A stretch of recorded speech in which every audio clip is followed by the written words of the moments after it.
Hi, my name is Jessica, and welcome to my storybook. Today, this is the part two of this book called Michelle Obama. I have read part one in this book, chapter one and chapter two, the last time in part one.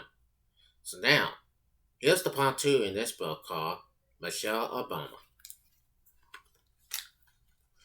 A new career, marriage, and motherhood. By the summer of 1989, Michelle Robinson has settled comfortably into her new life as a lawyer from Sydney and Austin. She was happy because she had returned home to Chicago, and she loved and was back with her close-knit family. Michelle was doing well as a lawyer and making more money than her dad. Her starting salary was $65,000 a year, almost $25,000 more than Fraser Robinson III.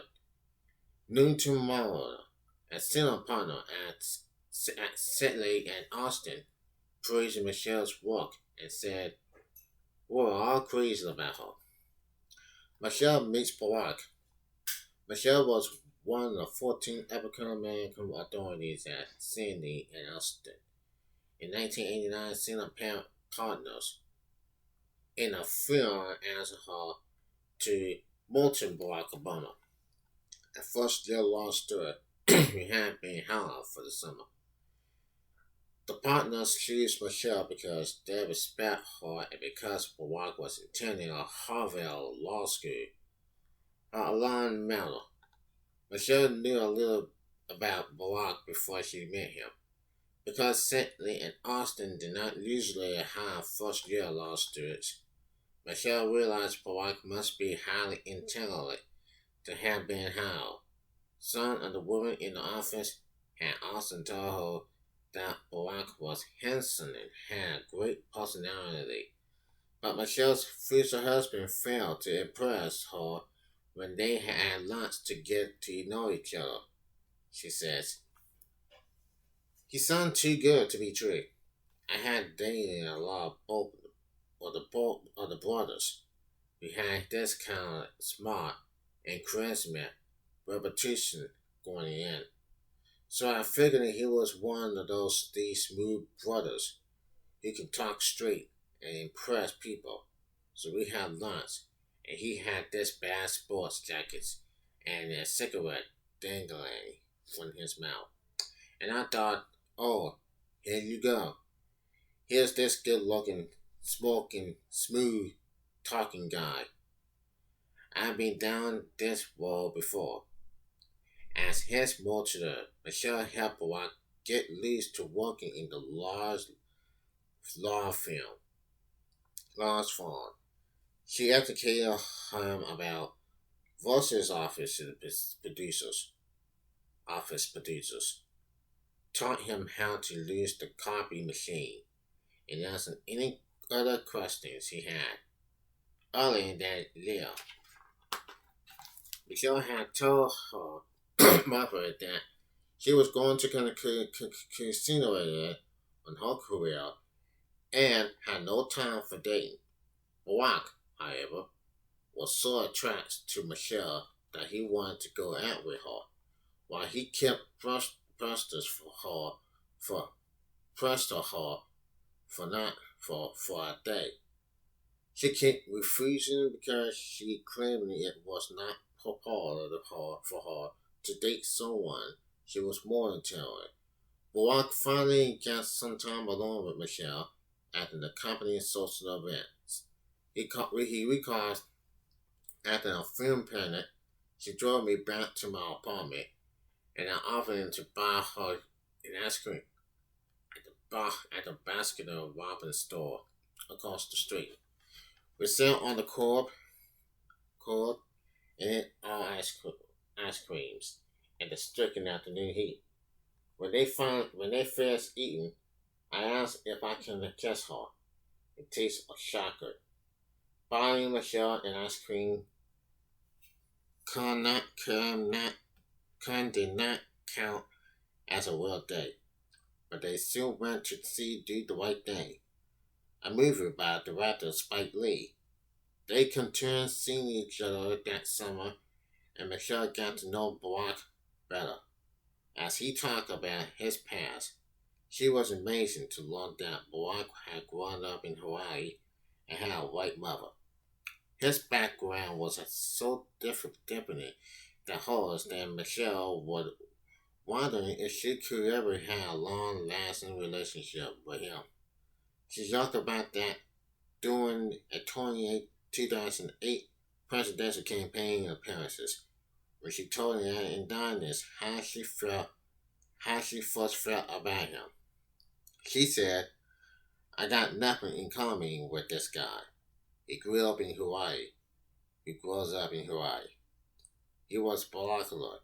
I was like, "Okay, what's that about?" And then it's funny name. It's a funny name, Barack Obama. He names that child Barack Obama. Barack's excellent background. However, Roy Everton's and commentator Michelle adjusted as much as it was to decide the 2 decades later. Barack's equally highlights. Barack Hanson Obama Jr. was born on August the 4th, 1961, in Honolulu, Hawaii. He was named after his father, Barack Obama Sr., and Carolina. His mother, Ann Dawn, was white and had been born in Richmond, Kansas. Obama and Dawn met in 1960 while taking a Russian language class at the University of Hawaii. They fell in love and were married on February the 2nd, 1961. When Barack Sr. finished his degree in economics, he won a scholarship to study at Harvard University without the money to take his family with him. Barack Sr. left and their two little sons in Hawaii. The couple divorced in 1964, and Donna raised her son with help for her parents. Stanley and Melanie Dawn lived in Honolulu and was a loving mother, and Obama says, "Everything that is good about me, I think I got from her." Obama only saw of his father one more time. When the other Obama visited Hawaii in 1971, in 1967, when Obama was 6 years old, his mother married Lolo Scolasotoro, an international student attending college in Hawaii. Obama then moved with his mother and stepfather to Solotoro's home in Jakarta, where they lived for 4 years. Obama then returned to Ohio. Obama then returned to Hawaii to live with his grandparents and attend Palomar Academy, an elite poor school, despite the differences in their backgrounds. Michelle saw a common bond in how they have been raised. She says, "Both Barack and I came from similar households, not in terms of race. We came from a Barack family and live in Hawaii. The values that we were raised on are the same. There's nothing more important than family and community. That's always the priority. These these shared values give Barack a chance at winning Michelle's love, and chance no one soldier had achieved." Craig Robinson says that when Barack began dating his sister, no one in his family thought the relationship would last. That was because in the past, Michelle had always found something wrong with the men she dated and ending their relationships. Craig said that keep happening because his sister compared every man she dated with her father, who she undoubtedly Michelle herself admits that was true. She said she was so picky and that my parents wasn't very optimistic that I was going to find anybody who would put up with me. Michelle was still unsure about Barack when he took her to the meeting on the community activities in Gilly Garden. A poor black L. After graduating from Columbia University in 1983 with a degree in politics sciences, Barack had worked for 3 years as the director of the Development and Communities Projects, a church-based community organization in Chicago. He helped the poor by starting their job training program, a college preparatory touring program, and a tennis rights organization in Algeria. He quit that job to attend Harvard Law School, but now he was returning to talk to people he knew there. The meeting was in the church basement, as Barack sport. Michelle was stumbling at the incorrectly and the power of the speech he delivered to poor African Americans. He told them anyone had to commit themselves to fighting to make things better for not only themselves but other people. And as he spoke, Michelle said years later, the wound was silent, except for three enemies in man's. Michelle said it was then that she opened up her heart to the man she would marry. What I saw in him on that day was essentially and truth and principle. That's who I fell in love with. That man, she says. Their relationship turned serious. When Michelle began to get serious about Barack, she took him home to meet her parents to see what they thought of him. She also had her brother play basketball with Barack because it quit.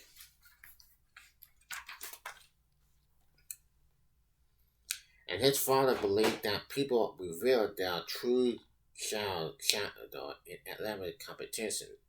Barack passed the test by providing he was an unselfish player and an on-court leader.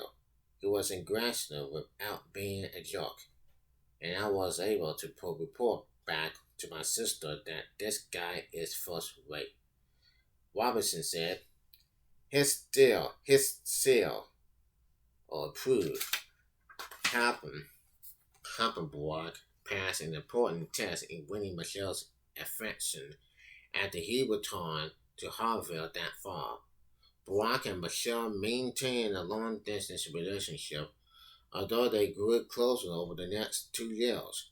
Barack was hesitant about getting married, and Michelle began to wonder if he would ever ask her to be his wife. Then once evening in 1991, Barack took Michelle to Gordon, an expression of Chicago restaurant. When she asked him again if they were ever going to get married, Barack tickled off a list of reasons why they should not marry, including the fact that their love for each other was more important to their relationship than their marriage carefully. His arguments continued until dessert arrived, a plate barely in a small box. When Michelle opened the box and saw an engagement ring, Barack said, "That kind of shuts you up, doesn't it?" Then he asked Michelle to marry him. They were they were wed October 18, 1992, at 39 Shots across in Chicago. After a brief honeymoon on the West Coast, they returned to Chicago and went back to work. Michelle, however, was no longer in love with settling in Austin, rethinking her direction. When Obama began working for settling in Austin, many people invited her because she was making a lot of money. However, she soon became discredited over her work.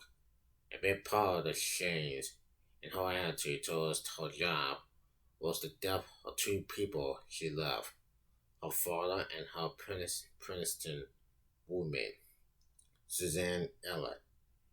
Ellen died on June 23rd, 1990, of cancer at the age of 25, and Robertson died on March the 6th, 1991. Obama said the two deaths in such a short span of time made me realize that I could die tomorrow. I had to ask myself, is this how I want to spend my time? The self-doubt about the direction of her life was also linked to her growing guilt about not doing something to help other African Americans, like many students who graduated with large and college debates. Obama had felt compelled to get a high-paying job so she can pay off her student loans. She had done that, but working at a law firm was contrary to her belief that education. Blacks should not want to better life for the other blacks and all poor people. Her change in attitude was undoubtedly due in part to talks when she had with Barack before they married.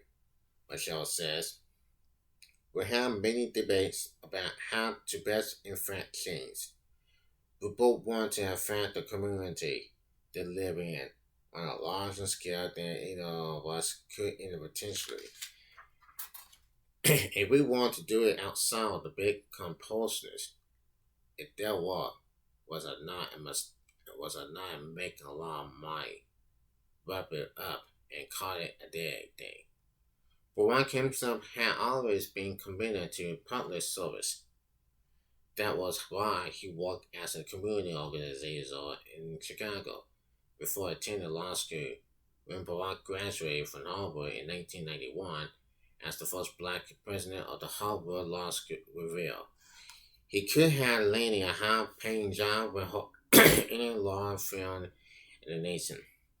Instead, he chose positions that he paid far less because he wanted to do something to help people. He forced the director of the Illinois Project role and drive that registration 100,000 new voters, most of them poor and melanated citizens.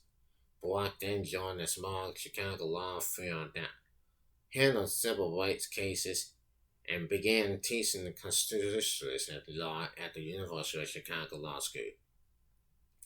Meets a career change. In 1991, Obama began searching for a job that would allow her to do something for people as well. She began writing letters to charities and government agencies about possible positions, and one led to the interview with Valen Jarrett, Mara Richard Daly's deputy chief of staff. I interviewed Michelle, and the intentional session turned into an hour and a half, said Jarrett. I offered her a job at the end of the interview, which was totally inappropriate since it was the Mara's decision. After Jarrett made the offer, however, Obama told her that before she could accept, she wanted Jarrett to meet Barack.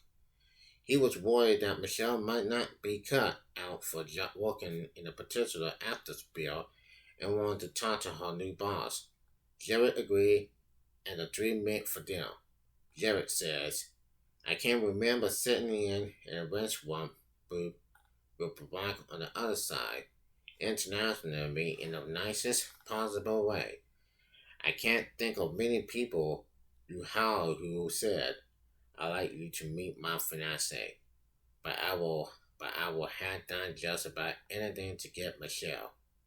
In July 1991, when Michelle began working as an assistant to Marla Daly, she earned $60,000 a year. Then less than she had made in her first year settling in Austin. But she finally had the satisfaction of a job that meant something to her. Obama handled complaints from services, companies, and other government agencies. The work she did was not easy. Jerry admits, usually, when issues get to the mayor's office, they have worked their way through the bureaucracy, And the problems are sufficiently completely that it takes somebody with a very level heart and an honest worker and a sense of right and wrong and reason to show them on the dirt. So we were looking for a person who could help us to do that. And Michelle was outstanding at that. Jared was so impressed with Obama's work that a year later, when she was named head of the Chicago Department of Planning and Departmental, she took Obama with her.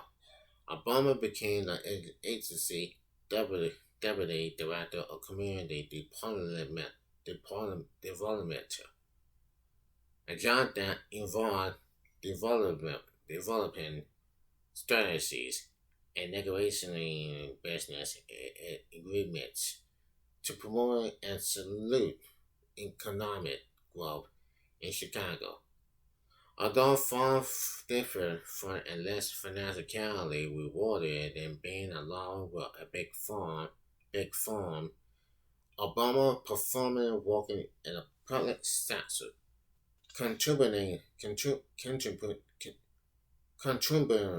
to her negative city and the well-being of its citizens. Years later, Obama explained, I did exactly what leaders in my community told me to do. They said, do your best in school. Work hard, study, get into the best schools you can get into, and when you do that, baby, you bring that education back and you work in your communities. Michelle's career track. After working nearly 2 years for the city of Chicago, Obama got a new job. In 1993, she accepts the position of Executive Director of Public Agencies, a nonprofit organization that encourages young people to get involved in public service. Obama took the new position even though quitting a security job as Chicago's Deputy Director of Community Department was a gamble. She ever had to take another pay cut to join public airlines. But Obama says she did because she was excited about the chances the new job presented. It sounds risky and just out there, but for some reason it just spoke to me.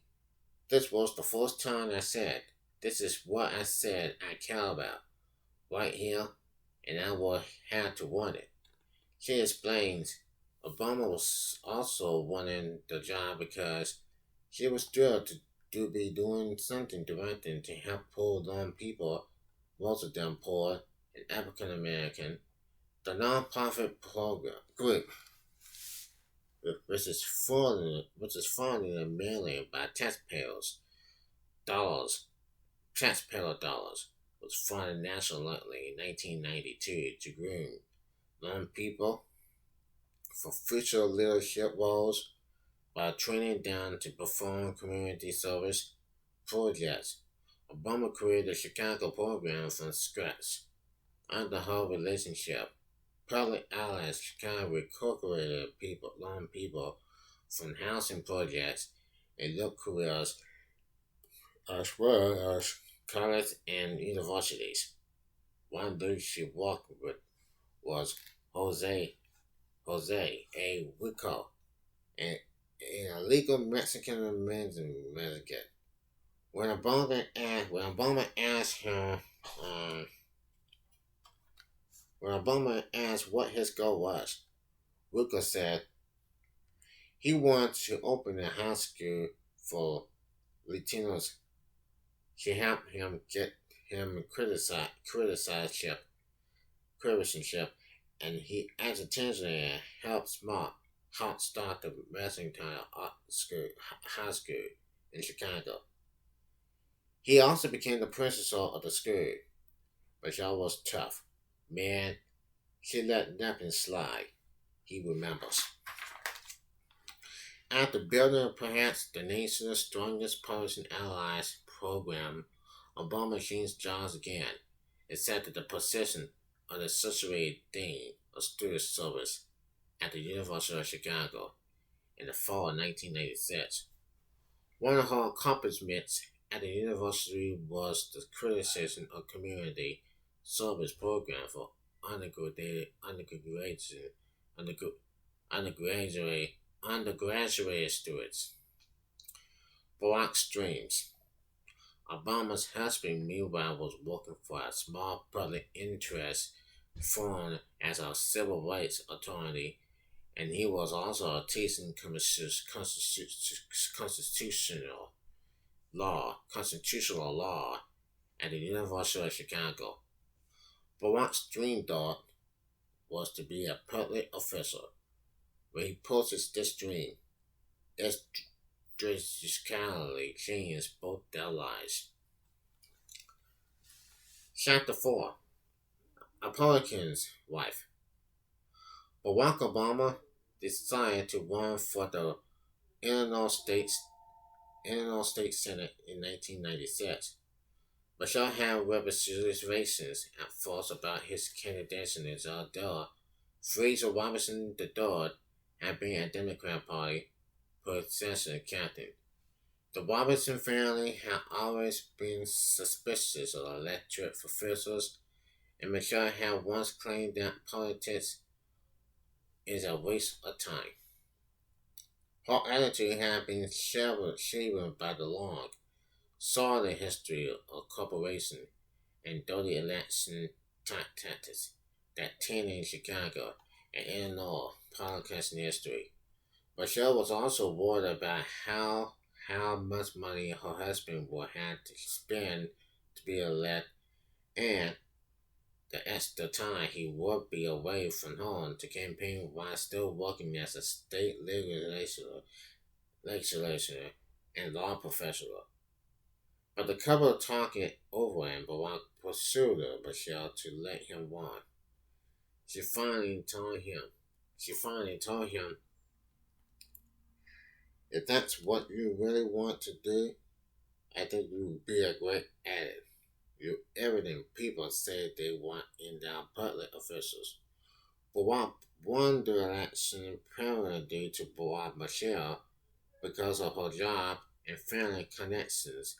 She knew a host of influences African American business and politicians little who supported his candidacy. Valen Jarrett, Michelle's boss when she worked for the city, claims that her being from Chicago, for the south side of Chicago, was an incessant to Barack in terms of exceeding his ties to the community. Jarrett himself served as financial chairman for Barack's campaign. Big change on the way. Life change for the Obamas was Barack won the election when the lawsuit was beaten. Barack had to spend part of each week in Springfield, the capital in Illinois. He now spent a lot of time away from home. Then on July 4, 1998, Michelle and Barack had their first child, a daughter named Mela Ann.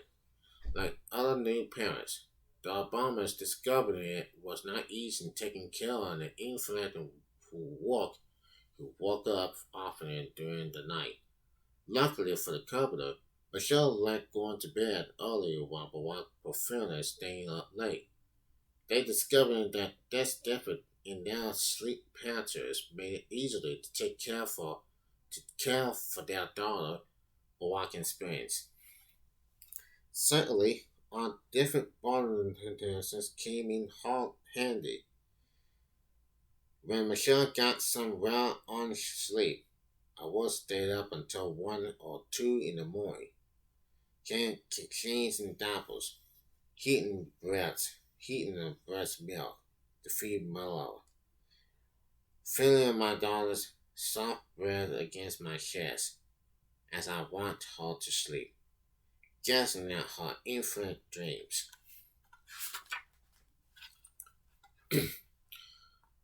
Milo's book came an ideal time for Barack Obama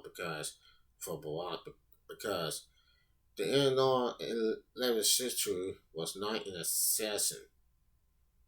But a few weeks later, when Barack had to return to Springfield, Michelle was left to raise Bala by herself for days at a time while also working full time. In the next few years, when Barack's Parkins'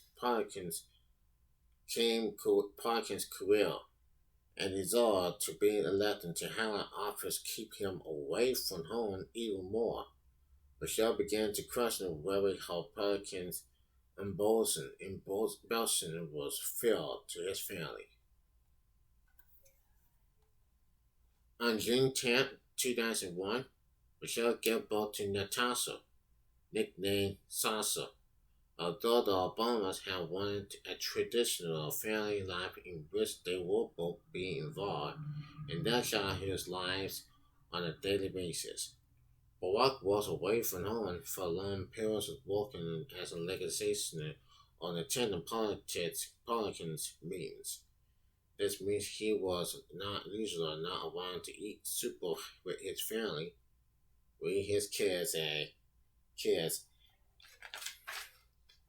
read his kids a story, or do household chores to help Michelle. Barack says for several years it was difficult to balance work and family in ways that's equal to Michelle and care for our children.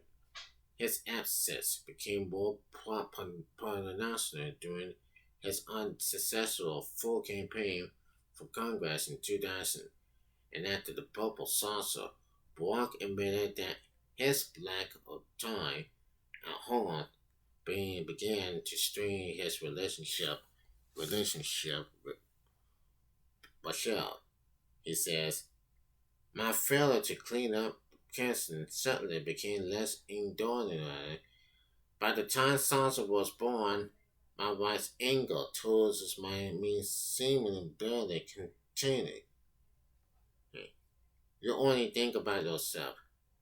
She would tell me, "I never thought I had to raise my family alone." After Sansa was born, Michelle decided to took a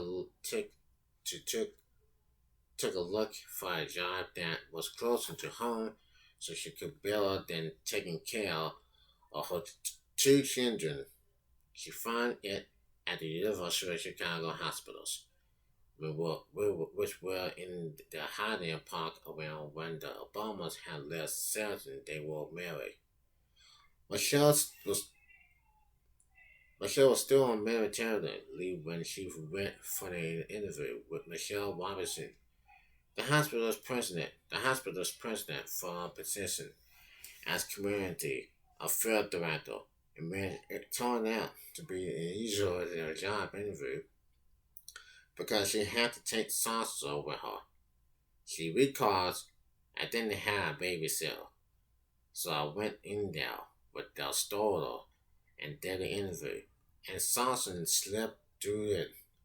Thank goodness." Although Michelle got the job, having her to take infant to a job interview was only one of the problems she faced when trying to raise her daughters without Barack. Competent with guts and stress. The daily grind working and caring for two long children, took its toll in another way on Obama. She began to feel guilty that she was not staying at home with her children like her mother had with her and Craig. Obama admitted that every other month since I had children, I struggled with the notion of I am being a good parent. Can I stay home? Should I stay home? How do I balance it all? But because Obama needed to work to help pay off their college debts and support the family, she's struggling to find a way to make the situation easier for her while still giving her children the best care. Obama finally realized the solution was to quit blaming Obama and find ways to compensate her for his successes. She said, I spent a long time accepting my husband to fix things, but then I came to realize that he was there in the ways he could be. If he was there, it didn't mean he wasn't a good father or didn't care. I said it could be my mom or a great babysitter who helped. Once I was okay with that, my marriage got better. Obama hired a full-time housekeeper to cook, clean, and do laundry. She also began depending on her mother and a circle of good friends to babysit, mother, and salsa when necessary and help out in other ways. The freedom she gained allowed Obama to exercise and spend time relaxing with her children. Two things that helped her to keep her sanity. Barack, who was, has always felt guilty about not happening more. Praising Michelle for how she handled the situation. I created Michelle's strength, her willingness to make sacrifices on behalf of myself and the girls, which carried us through the difficult times. But as his political unbolstening grew, Rock asked Michelle to make yet another sacrifice. It came when he decided to run for the U.S. Senate. Another politician campaign. The Obamas had gone further into debate when Barack unsuccessfully ran for Congress. So Obama was angry a few years later when he told her he wanted to run for the U.S. Senate in 2004. Michelle was worried about money and was not sure if Barack had a chance to win such an important election. She told him, my thing is, this is just another gamble. It's just killing us, financially. But he said, well, then I'm going to write a book, a good book. And I'm thinking, Snake Eyes, yeah, buddy, just write a book. Yeah, that's right. Yep, yep, yep. And you climb the beanstalk and come back down with the golden egg, Jack. Barack manages to pursue Michelle to allow him to try for higher office one more time.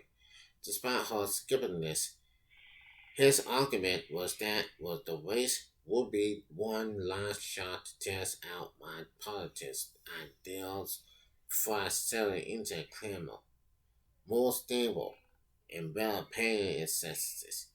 And Barack promised to write a book was not made lightly.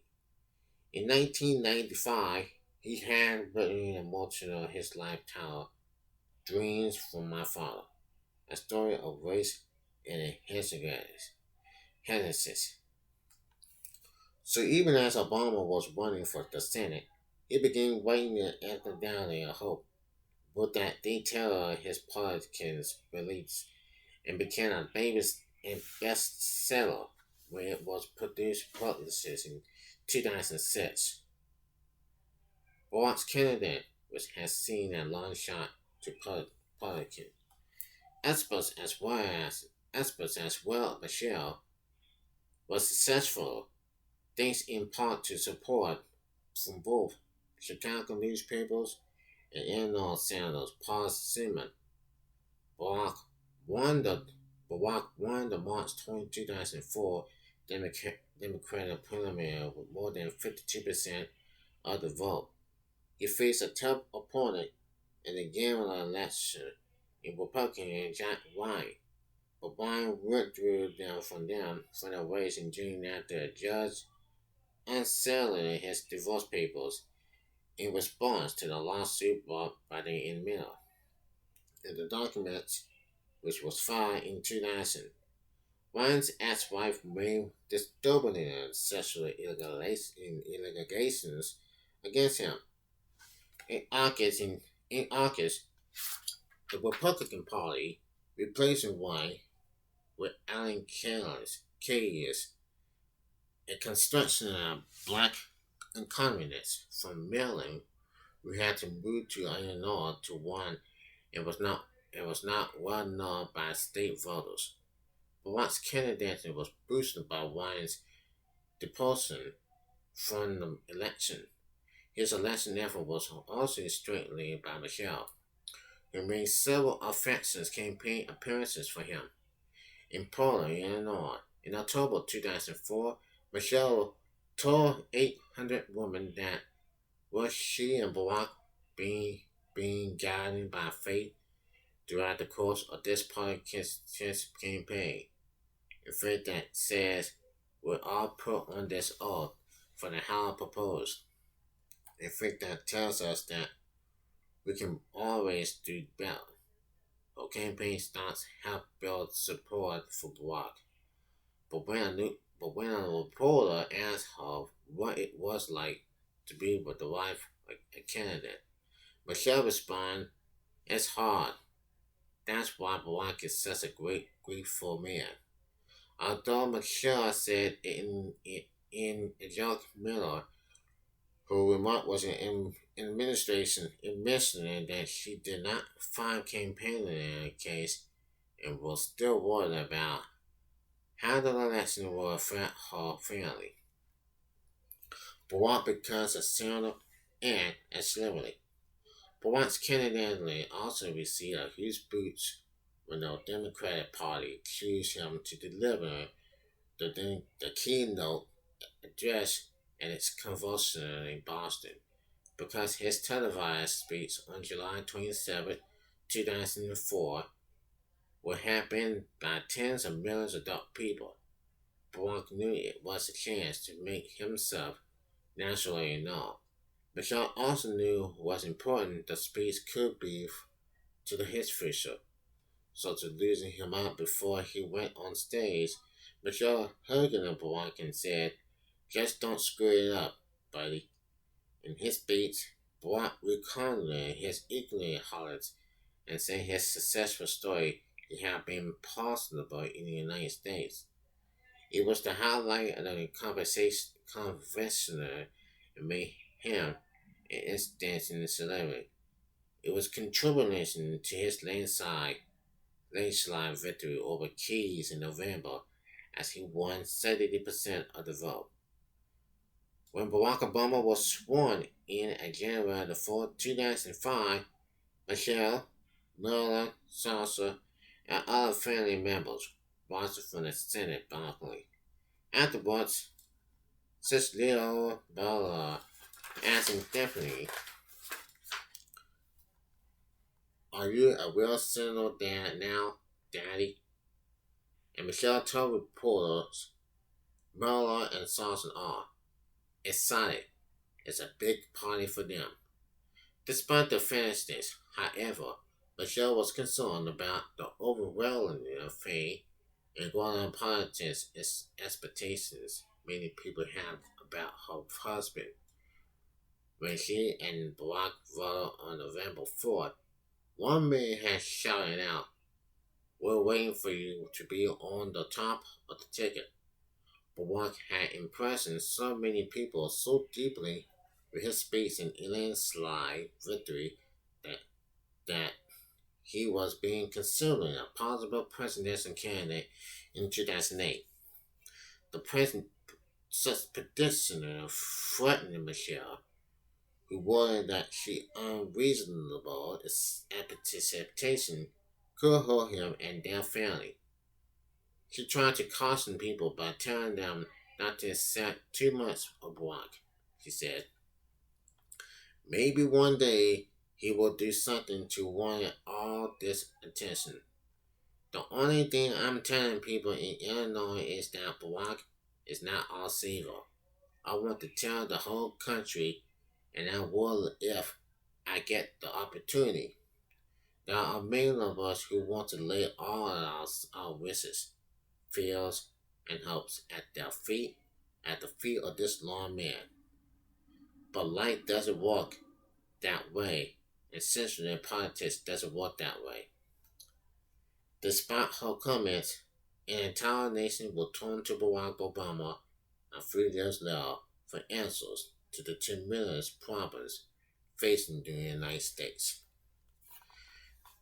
That's all for the part 3 and the part 4 in this book. Part 5 and the final part, chapter 5 and chapter 6 in this final part 3 comes tomorrow. Until then, this is Joseph Crudup. I will see you tomorrow. Until then, take care. Peace.